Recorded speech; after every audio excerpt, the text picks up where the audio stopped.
Welcome to the show Coffee with CEO by CEO Club Pakistan. And my today's session is really very close to my heart because the CEO next to me, Fadil Sheikh, is the CEO of a healthcare industry. So that means he's having Adil Hospital, Avencina Medical Hospital, Avencina Dental Hospital, Avencina Medical College as well. Welcome to the show, Fadil. Thank you very much. And he is also the Council Journal for Philippines and the recipient of award Kane Nang Bayan Award by the Philippine President. Am I right? That is true. So thank you so much for coming to the show. Thank you so much. How's this industry treating you? Well, I would say that most of my life was primarily spent in this healthcare and healthcare services and health education industry. From the time that I was in my school, I was very clear that I have to get in. My focus will be health services and healthcare, and and that is precisely the reason why I did my master's in business management and then my post-graduation specialization in health services and hospital management. Oh, great. So I was one of the first few fortunate people to have done that specialization in Pakistan, and I'm very fortunate that my family gave me that opportunity and to develop further in this field. So that we can take this to the next level. I think that this is very ideal that you did your degree in like as in an MBA in knowing the administration. Like usually people become a doctor to run a hospital. So how you got this field? Okay. There were two reasons. One, I thought that if I cannot get up at 3 o'clock in the morning and I will not be able to do justice with a patient, then my conscience would not allow me to carry on as a doctor. That was the major reason. That was the major reason. The second reason for me not to pursue medicine as a career as a doctor was that I knew that if I become a doctor, I will always will have to listen to a professional who is more experienced and who has more qualifications and knowledge under his belt. So I thought that I will not get into the league of people who are master of their own set of fields. So I thought that medical administration would be a better choice for me to get into, because that's what I would end up doing for the rest of my life. And when I was in UK, I realized that the CEO of a hospital was not a doctor. Yes, and it was run like an industry. So the CEO has to look at the electricity, he has to look at power generation, he has to look at the operations, he has to look at the complaints, he has to look at customer services, he has to look at how the industry is shaping, what decisions need to be made to sustain that unit and to take it further. So at the end of the day, it is all about a feasibility, a work plan, a strategy, and how you would want your organization to develop in the next 5 to 10 years. So when I saw that happening, I thought that this is very scientific, and it has to be handled in a scientific manner, like the rest of the world is doing it. So that further infused in me the fact that I wanted to remain in the medical administration side of things rather than to get into the clinical side of things. So we leave the clinical part to the professionals to handle, and we take care of the administrative part, the operations and other things that can facilitate the patient and facilitate the professionals so that they can work in a better environment. I think so. This is the very relevant answers for all those hospital owners who so want their next generation to take over the hospitals. I would strongly advise them to opt for medical administration rather than becoming a doctor or pursuing a specialization, because by the time you end up becoming a specialist, you realize that there are more there's a bigger fish to fry for you to handle than to practice in your own field. So medical administration is a very growing field now. Back in the days of 2004 and 5, when I did my specialization, there were very few people or very few people that people had heard of. But now I think this is a picking up trend, and every hospital needs to have a medical administrator to run the operations. Fadil, looking back at 1980s or early 1990s, Adil Hospital was the fanciest hospital. Everybody was like talking about it and all. And then Adil Hospital was open for the general public. And then I remember you guys entering into Evansina Medical College. Itna sab kuch kaise ekdam, how, in a nutshell. Okay. After running Adil Hospital for about 20-25 years, it was time for us to either make a new hospital, because we were growing short of space for expansion in this hospital. So as a family, we decided that we need to open up another branch, and that has to cater for the next at least 30-40 years. So very good. Expansion from the perspective of expansion. So we made Evansina Hospital, and it was originally designed to be a charity hospital. And in the first few months of opening up that hospital back in 2008, to be exact, we realized that it is difficult for us to sustain it as a charity hospital. Because it's 600-bed hospital, 600-bed hospital. So we thought that we did not have the advantage that Shaukat Khanum has, that they have a wonderful celebrity who can just do a telethon and raise funds. We did not have government backing. We did not have any. So with that disadvantage that we had, we thought that we needed to go back to the drawing board and find out the reason how we can best run it. So we came across a professional, Mr. Vijahat Bukhari. I still owe a lot to the gentleman. He gave us a wonderful plan. He gave us visibility for running that charity hospital. And he gave us the idea of opening up a medical college. And the idea was that the student fee from the medical college will not only take care of the expenses of the medical college, but also would take care of the expenses for the charitable hospital. And that was a win-win situation for us. So having invested most of the reserves that we had no choice all of the reserves you had further invest in that. And there was a point where we had to take mortgage. There was a point we had to liquidate our assets. The number of cars had to be reduced in the house. The properties had to be pledged, and all our eggs were put in one basket, that if we get the license for running the medical college, it's going to be a game changer. And we worked very hard for 2 years, and we built a medical college which was at that time considered to be the latest state-of-the-art medical college, having complete set of facilities, and with a 600-bedded hospital. But we had a few hiccups with the registration and the licensing initially, but then we were able to overcome it, and ever since that time there was no looking back, and we kept on investing and reinvesting in that unit, and it has now, by the grace of God, grown to a point where we have started a dental college, we have started a school of allied health sciences, we have a nursing school, we are running 2 hospitals, and by the grace of Allah subhanahu wa ta'ala, I cannot complain that God has blessed us with much more that we could take. MashaAllah. But let's go back to that hard time now. There were times when you guys were totally broken, not getting the chartered, and then the whole management team was there, but the hospital was not open. What kept you running?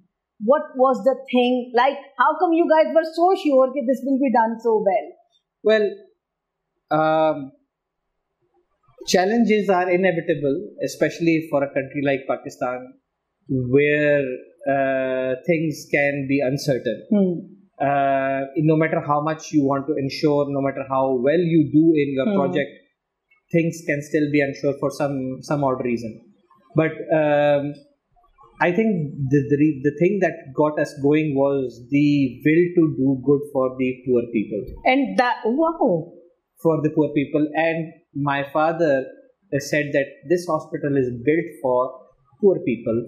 And I have invested everything. My God will not let me down.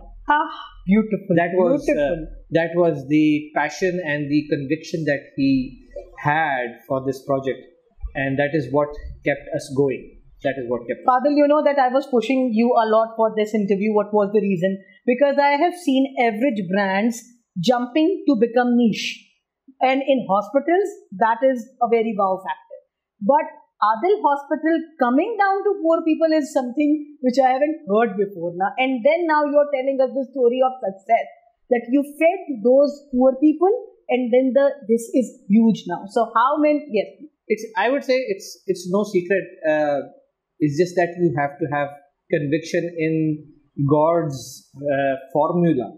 If you do something for the poor, in God returns you the same favor to you 10 times more. कहते हैं अल्लाह उधार नहीं रखता. Yes, है ना? It's so true. Okay, now tell me about that even Srina Medical College and Dental College. How many students are studying there? There are about 1,500 students on the campus. Okay, both colleges?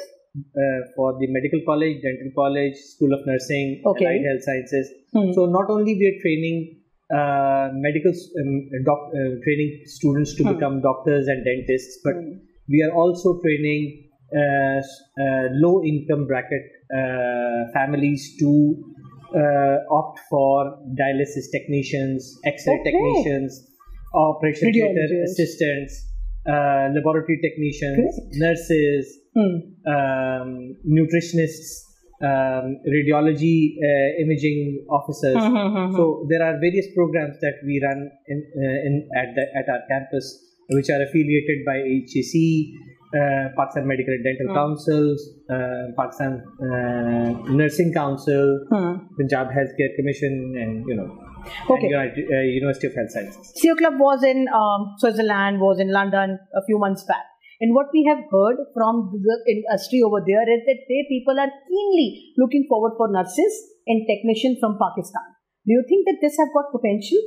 I think there is a huge potential in this. We are already working on improving the lives and the livelihood of our technicians if you see every worker which goes out of Pakistan, whether it's a doctor or a nurse or a technician or an X-ray technician for that matter, will be sending something back to Pakistan.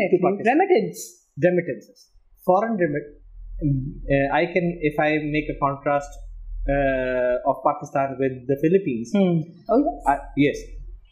Philippines is the third largest manpower exporter in the world. Wow. So that means one person out of there, every home is working abroad to send remittance back to Philippines, and that has revolutionized their lifestyle, that has revolutionized their generations. So a farmer's family, which was 30 years ago, was a farmer, his son is now working as an IT professional, 9 to 5. In a 9 to 5 job, and he's doing much more, and he's a college graduate. So that's why you see 98% literacy rate in that country. That is why you see a 6.2% of growth rate, GDP growth rate in that country. 6.2. And it keeps growing. Philippines has now become a hub. And wherever we are going, we are meeting Philippines. Yes. Whether it's in Dubai, in Europe, wherever you go, all the workers are either Indians or Philippines.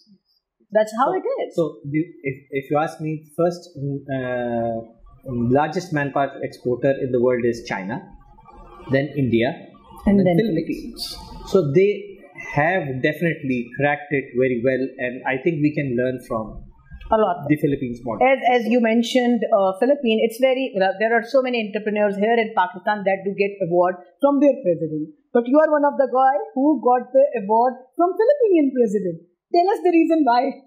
Well, as they say that to help, it never hurts to help someone. So, as a part of our hospital's community outreach program, we used to do medical camps at various small localities where people find it hard to reach out to good doctors and ethical doctors. So we used to do a lot of camping, and we still do.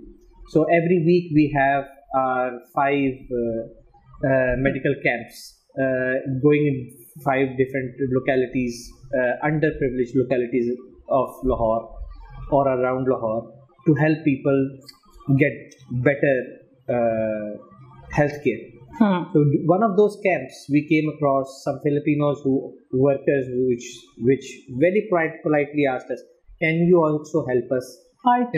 So we asked them, "How many people are you?" They said, "We are about a population of about 3,000 people in Lahore."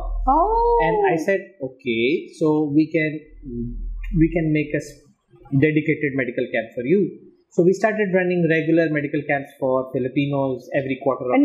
And that was for humanity. There was a purpose involved. Purely for humanity. And I thought to myself, this overseas worker who is working abroad, saving every penny and cutting on his own food allowance, cutting on his own requirements for healthcare, is just trying to make sure that he or his child back in the Philippines gets college education, back in the Philippines can eat well.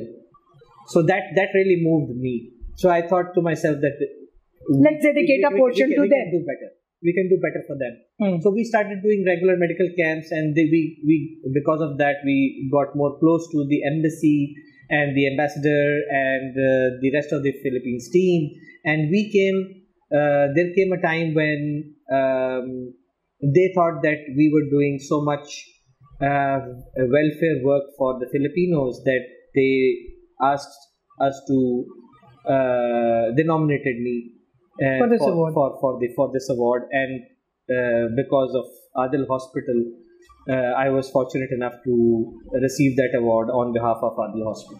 But Fadil, you again, Allah udhar nahi rakhta. Yes. You did it simply for those overseas people, and it came back to you double, triple. Not at all in your great honor, I would say. It's a great honor, and it led me. I want to know the feeling when you got to know कि आपको ये award मिलेगा. I couldn't believe it. I thought that there must be a mistake. There must be a mistake. नहीं वो. It can't be me. I was in a state of disbelief for a while. And then when they said that, when they asked me that you have been selected as one of the awardees, so would you like to go to Manila to receive it, or would you like to receive it from the ambassador here in Pakistan? That is the time when I thought, oh, they are really? They are serious. So, yeah. So now, tell me more. Now you are handling a hospital, Adil Hospital, then Evansina Hospital, then one medical college, one dental college, one allied, so many things. It's teamwork. Trust me, it's teamwork. We have a wonderful team. Our team includes my father, my mother, my 2 sisters, myself, and that's just the core team. But we have a wonderful team of professionals who are heading these institutions, who are handling day-to-day affairs, and we are just there to support their endeavors. So if you ask me, we have a very limited role, but the onus of the operations and the responsibility lies with the professionals, and that's the beauty of it. Because if you don't empower your team, then your team will not take ownership of that organizational goal. Now Fadil will be asking questions about Fadil. About you now. Okay. So what do you think? Emotional intelligence or is important for CEOs? Extremely. Why? Extremely. And even those who are working in healthcare? Absolutely necessary. somebody who is not able to express himself, or who is not able to read the body language of a person who is in distress, who is not showing up, who is trying to act brave, but inside is breaking down because he's seeing his father dying or his mother dying. Wow. You need to approach these situations with a lot of care, sympathy, tactfulness, and offer some sort of help and hope to that person. So without emotional intelligence, no. No. What are the two hobbies of Fadil? Hobbies? Yes. I like music. Oh, really? Yes, I like music, and I like swimming. Oh, wow, great. Music, two singers you would love to listen. I love all sorts of music. I love Western music. I love Indian music. I love Pakistani music. You love music, actually. I love music. So it could be. It depends on your mood. Yes, it depends. It really depends. If it's good music, if it is classical, good music from the 80s, I would just love that. Oh, great. So do you read books? And not too often. Do you watch Netflix, movies, dramas? Yes. 2 seasons or 2 movies you would love people to recommend?